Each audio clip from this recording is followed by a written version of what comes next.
Bem, eu vou estar abordando com vocês aqui nesse vídeo, na verdade voltando a esse tema depois de um bom tempo aqui no canal, que é o tema do ser estranho. Tá? Por que eu decidi voltar a esse tema? Tá? Porque assim, na minha percepção, ele me parece um tema nuclear quando a gente fala de fobia social ou ansiedade social. Tá? Um segundo ponto é que o vídeo aqui do canal que tem mais visualizações e mais comentários é o vídeo em que eu justamente abordo essa questão do ser estranho. Tá? Eu estava dando uma olhada ali agora nesse vídeo, né? E ele tem 10 mil visualizações e 235 comentários até o momento, né? Até o dia que eu estou gravando esse vídeo aqui. E ele continua rendendo comentários até hoje. Tá? Muitos comentários com o viés de que, quer dizer, o que eu quis trazer no vídeo era a ideia de que o fato de alguém ser ou parecer estranho diz respeito a uma crença, tá? Ou uma autopercepção que a pessoa tem a respeito dela mesma. Tá? E muitos comentários do vídeo foram numa linha, num viés de que não existiria uma suposta crença ou uma autopercepção de ser estranho, mas que de fato a pessoa é estranha. Ou seja, não diz respeito a uma crença, diz respeito a uma realidade. Tá? E é esse ponto que eu gostaria de abordar com vocês aqui. Tá? Aprofundar um pouco esse raciocínio. Tá? Olha só. Primeiro assim, vamos tentar aqui chegar a um consenso sobre esse construto, né, estranho. Tá? Estranho, pessoal, nada mais é do que algo que foge a um padrão comum de comportamento dentro de um contexto social. Ou, a gente poderia também dizer, dentro de uma realidade cultural. Tudo bem? O que isso significa? Significa que, por exemplo, na cultura brasileira existem alguns padrões de comportamento, padrões de atitudes que são consideradas normais, são bem vistas, são apreciadas socialmente. Enquanto que na cultura, por exemplo, japonesa, os padrões de comportamento apreciados, bem vistos, etc., são diferentes. Enquanto que na cultura americana, esses padrões vão ser também diferentes. Enquanto que numa cultura europeia, esses padrões também vão ser diferentes. Tá? Então, a primeira questão que é importantíssima fica clara é que a questão do ser estranho é uma questão cultural, ok? Uma questão de padrões de comportamento que numa dada cultura são vistos como normais e numa outra cultura são vistos como estranhos. Novamente, estranhos aqui no sentido de que são comportamentos que diferem desse padrão comportamental bem visto, esperado socialmente falando. Bem, então, falando um pouco aqui da nossa realidade, tá? Do nosso contexto cultural brasileiro. Tá? Nós temos aqui no nosso país uma cultura, um certo ideal cultural de que o ser extrovertido, o falar muito, ser comunicativo, né? Ter muitos amigos, ser uma pessoa alegre, engraçada, sociável e por aí vai, são padrões de comportamento esperados, apreciados, valorizados socialmente. Isso na maior parte aqui da nossa cultura. Tá? Podem ter locais aí que isso é uma exceção, mas eu estou falando de um modo geral. Tudo bem?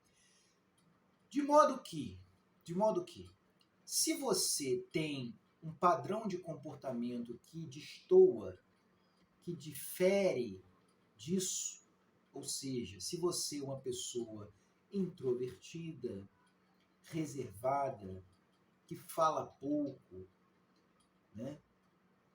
De poucos amigos, pouco sociável, você tem uma boa probabilidade de ser considerada uma pessoa estranha. Por quê? Porque o seu padrão de comportamento difere do que é esperado socialmente. Tá? Então, reparem que aqui eu já começo a desconstruir a ideia de que existe de fato alguém que é estranho em essência. Por quê? Porque o que vai ser estranho ou não vai ser ditado socialmente, vai ser imposto socialmente. Tá? Não é um movimento de dentro para fora, é um movimento de fora para dentro. Ou seja, é o social que vai estabelecer um dado padrão comportamental como estranho. Né?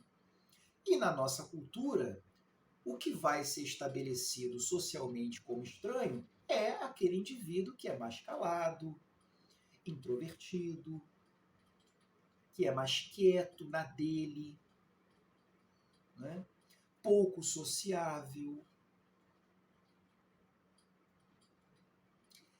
socialmente ansioso, todos aqueles conjuntos de comportamentos socialmente ansiosos que a gente sempre está discutindo aqui no canal. Então, isso vai ser estabelecido como estranho, mas não pelo próprio indivíduo, pelo menos no momento inicial, mas pela sociedade, pela cultura. Isso depois vai ser introjetado pelo indivíduo e isso vai se manifestar, e aqui é o segundo momento do nosso raciocínio, isso vai se manifestar como crenças, autopercepções, regras, né? E aí vai se tornar uma questão individual para o indivíduo. Individual para o indivíduo é ótimo, hein? Mas enfim, vocês entenderam. Né? Vai se tornar algo que o indivíduo introjetou, internalizou, de que ele é estranho. Tá? Então, ele vai construir uma crença de que ele é estranho. Então, assim, pessoal, olha só. Independentemente do que vocês venham a pensar sobre vocês mesmos, né, as crenças e regras que vocês tenham sobre vocês, não deixam de ser crenças e regras. Tá, ok? Por mais que você se ache estranho, né, e por mais que o seu comportamento ele pareça ser estranho, independentemente de qual seja o comportamento, ele está dentro de uma cultura que, de alguma forma, de uma forma ou de outra, estabeleceu esse comportamento como estranho. Tá? Você, de certa maneira, comprou essa ideia de que você é estranho em função do comportamento X ou Y, tá? E você acredita fortemente nesse pensamento ou nessa crença. de que você é estranho. Agora, o que eu estou querendo colocar aqui, né, e trazer essa consciência de que isso não foi, digamos assim, um movimento interior, né, ou que você nasceu estranho. Isso foi uma ideia forjada socialmente. Esse é que é o ponto. Talvez numa outra cultura, o seu comportamento seja visto como valorizado, como esperado. Pode ser, inclusive, apreciado. Então, assim, qual é o núcleo da minha discussão aqui? São dois núcleos. O primeiro é que a ideia de ser estranho é uma ideia que depende do contexto social, depende da cultura. E o segundo núcleo é que a ideia de ser estranho, sim, diz respeito a uma crença, a uma autopercepção. Por mais que você ache que a realidade dos fatos é que você é estranho, o fato é que existe aqui, né, digamos assim, uma narrativa que a sua mente vai construindo, vai contando sobre você, de que você é estranho. Só que isso é uma narrativa da sua mente, tá? E você pode escolher comprar essa narrativa ou não, né? Todas as pessoas no seu entorno podem dizer que você é estranho. Absolutamente todas as pessoas podem dizer que você é estranho ou te achar estranho. E aí, muito provavelmente, o que a sua mente ela vai fazer de forma automática? Bom, se todo mundo está dizendo que eu sou estranho, é porque realmente eu sou estranho. Ela vai comprar essas narrativas, né? Mas são narrativas. Eu posso construir outras narrativas sobre mim.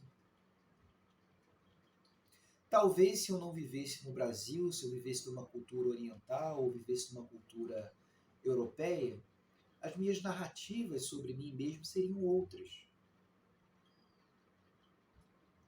Talvez eu não tivesse uma narrativa de que eu sou estranho, né? Então, assim, pessoal, a ideia básica do vídeo é essa. Espero que tenha ficado claro essa ideia que eu quis propor aqui no vídeo para vocês. Espero que tenha sido útil de alguma forma para vocês refletirem de forma mais aprofundada a respeito desse tema. Se vocês tiverem algum outro ponto a acrescentar sobre essa discussão, vocês podem ficar à vontade para deixar um comentário aqui no canal, tá? E logicamente, né, pessoal, se você gostou desse vídeo aqui, não esquece de deixar um like aqui no nosso canal, no nosso vídeo. Se você não for inscrito aqui no nosso canal, se inscreva aqui no nosso canal. E é isso. Vou ficando por aqui. Um abraço e até o próximo vídeo.